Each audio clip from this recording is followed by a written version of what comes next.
All doing? It's the last Friday of my working year. I've been busting my ass the last few days. I've been very tired. That's why I haven't been on. But someone emailed me this video today and I just couldn't resist jumping on before the weekend because I do drive out of Sydney tomorrow to go see my family. This is just incredible. This is a perfect textbook example of why men are not allowed to do anything good for themselves unless it benefits their female partner. It says here, a husband's ultimate betrayal. Getting in shape. When Charles and I were married 25 years ago, he weighed 300 pounds. He now weighs 205 pounds. My burly bear has morphed into a buff Adonis. And I hate it! Just the other week, we were at a party when a friend greeted us with, "Hi, Laura," and then, "Charles, wow, you look amazing. How'd you lose so much weight?" Right? Because obviously they wanted to do it too. And this guy's looking buff as fuck. Why would you not want to learn how to do that? Right? Sounds like a smart idea if you're a logical person. Maybe this person is, maybe it isn't. But it's a great question. While my once fettuccine Alfredo loving husband proselytized about portion control and barbell squats, I slinked up to find a drink. Waiting for my Sauvignon Blanc, I flashed back to the time Charles and I ravished a giant eclair on our way to buy a treadmill. Sounds a little counterintuitive to me. In the parking lot of Bodies Are Us, or something similar sounding, we finished the entire 12-inch custard-filled pastry, inside still licking fudge off our fingers.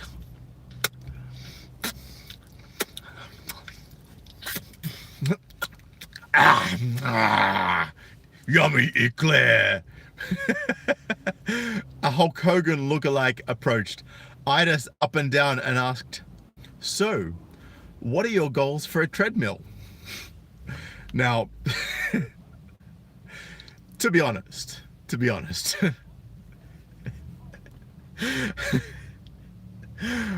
that was probably an empty question, because obviously the goal for a treadmill should be, let's not be a fat cunt anymore. Can we agree on that? I think we can pretty much all agree unanimously, or not, but close to unanimously, enough so that we're all in unison, heading in the same direction on that thought path. I replied,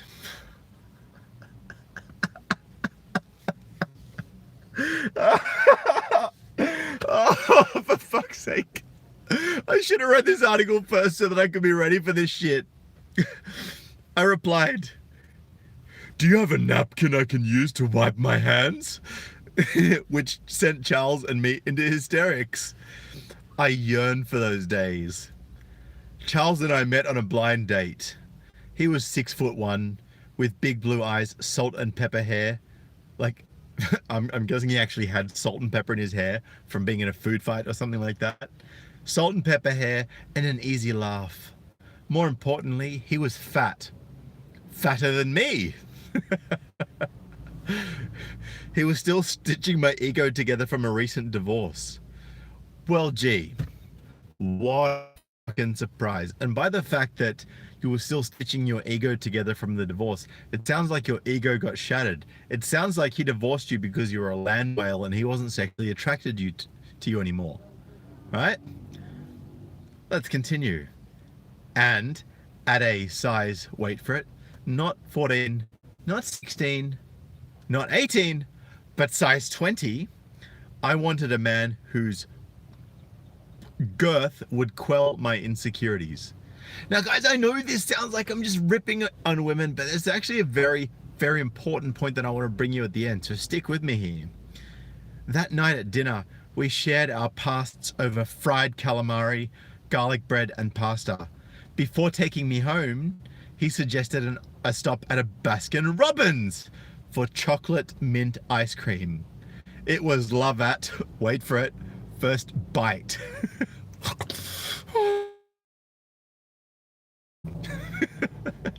Through the years, our bond and waistlines thickened. So now she's a lot fatter than a size 20. Oh, that's not going well. We snuggled under the covers with double stuffed Oreos and peanut M&Ms. We watched the Miami Marathon from front row seats at a little French restaurant. So you were eating, being even fatter cunts while they were getting skinny and actually exercising. You know, it just, I don't know why you would enjoy watching that when you enjoy doing this so much. But you know, and by the way, I got a comment here from Joseph Jack Harding. He says friend's wife was size 18 1 week before the wedding, size 24 on the wedding day. Right? She's already slipping in the comfort zone. We have also shared the humiliation of being fat in a world that extols thin. The raised eyebrows when we reached for a second hot roll. The smirks as we wedged our derrieres into airplane seats. And the giggles when we pulled down walking shorts that stuck to our thighs. It was us against them, a united front that deepened our connection. My husband's slide into slimness began when, for health reasons, that is, you're going to die at the age of 35, I asked him to join the gym with me. So you asked him to, and guys, this is a very important point, right? I just want this point to be very clear. She asked him to join the gym with her, right? This is a very important, critical point in this story, right? At first, it was as if I'd asked him to sprint naked on a treadmill. Then he negotiated, if you stick with it for a year, I'll give it a try. That's a fair trade, if you ask me. I did. He joined, and he liked it. And then, treason! That is, basically disobeying or betraying royalty. Treason! He began counting calories. Honey, at lunch today, instead of a Big Mac, I ordered a small hamburger. Guess how many calories I saved? I thought, good for you, and I don't care. I knew he'd officially switched teams when he replaced his usual big man stack of pancakes drenched in butter and syrup with a short stack and a sugar-free syrup, please, to the waitress. Even worse, he traded in his drinks well with friends with a t-shirt for a clingy Under Armour.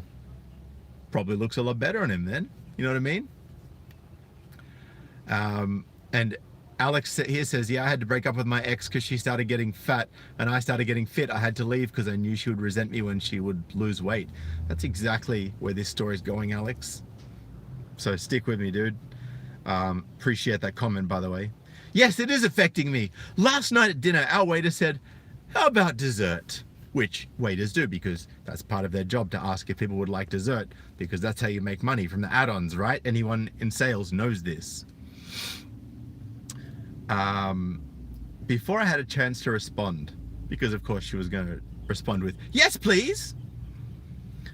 Charles patted his now flat stomach and said, none for me. It's not good for my waistline. Smart move, Charles. I wanted to smash his diet in his face. Literally what she's saying. She wants to smash his diet in his face.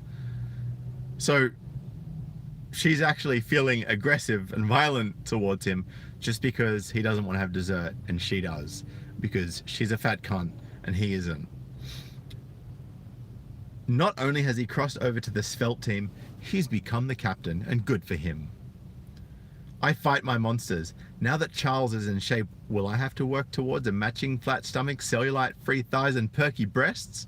Will I need to collect quinoa recipes and force my arthritic knees into those impossible yoga poses? Well, no, you don't need to force anything into a yoga pose, but you might want to actually, you know, move and burn some calories and not eat dessert and not have sugar in everything, you fat fuck. Weighted down by my anxieties, amongst other things, I bet. I go to my husband and confess my fears. He takes me in his arms and whispers, I love you just the way you are. Aw, how sweet, simp boy.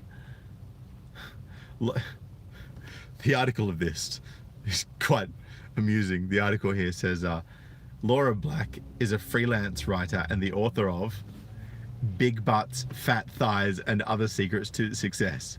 So you mean that having big butts and fat thighs are the first two secrets to success you could think of? Sounds like pretty shit tips to being successful. I don't know how many people would have bought that other than the people who aren't going to be successful because they're fat and have big butts and just no sense of self-control, generally speaking.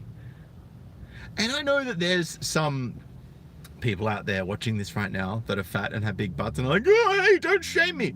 It's like, dude, I'm not fucking shaming you, right? What I'm telling you is that it's not going to help you if you don't, like, not doing anything is not going to help you. I think that's the real crux of the issue, and that's what's so important, right? And if you got to fat shame your male friends, right, and then say to them, dude, look, you're a fat cunt, but let's do something about it. How about I do this? How about I come and get you every day at 6:30 p.m. when we go to the gym, and I'll work out some healthy recipes and do some food prep, so you can just relax, have some fun at the gym with me, and then eat. No sane, rational dude that actually wants something out of his life is going to say no to that. That's all I'm saying. That's all I'm saying. Anyway, guys, I cannot wait. Seriously, I cannot wait to get away. I'm done with Sydney for this year. I'm done. Not myself, obviously. Not this Sydney. I'm done with just the Sydney around me. All right, guys. I'm going to go for now. But I appreciate you all. Thanks for stopping by. Wow, that sounds very familiar. You know who that's by. Sounds like he's rubbing off on me. Not literally, obviously. But I will catch you guys very soon. I will be away with my parents' house over Christmas, so I'm probably going to do a bunch of pre-recorded videos and possibly upload them. So I'll see how I go, whether I'm going to do live or uploads, but one thing's for sure, I want to get some videos to you guys over the Christmas period, but I also want to spend some time with my fam, so I'll see what I can do about making that balance good. And I've got some awesome things coming up for SydneyMGTOW.com in the new year, including I will be selling the red pill rings. In case you've seen them, they are also coming down in price. The guy who actually creates them has found a MGTOW jeweler who will be making them. So not only is the price coming down, but the whole supply chain from start to end is MGTOWs. So I'm sure you guys will be happy to hear that. They got they got bronze, silver, and gold. I'm looking forward personally to getting mine so I can share it with you guys. And thank you, Commie Hunter, for the congrats on the 15K. I appreciate you all. Looking forward to getting these articles and these blog posts out to you over Chrissy, as well as some videos. But until then, man, stay masculine, stay safe, stay stoic, strong. Be a man. You know what I mean. Peace.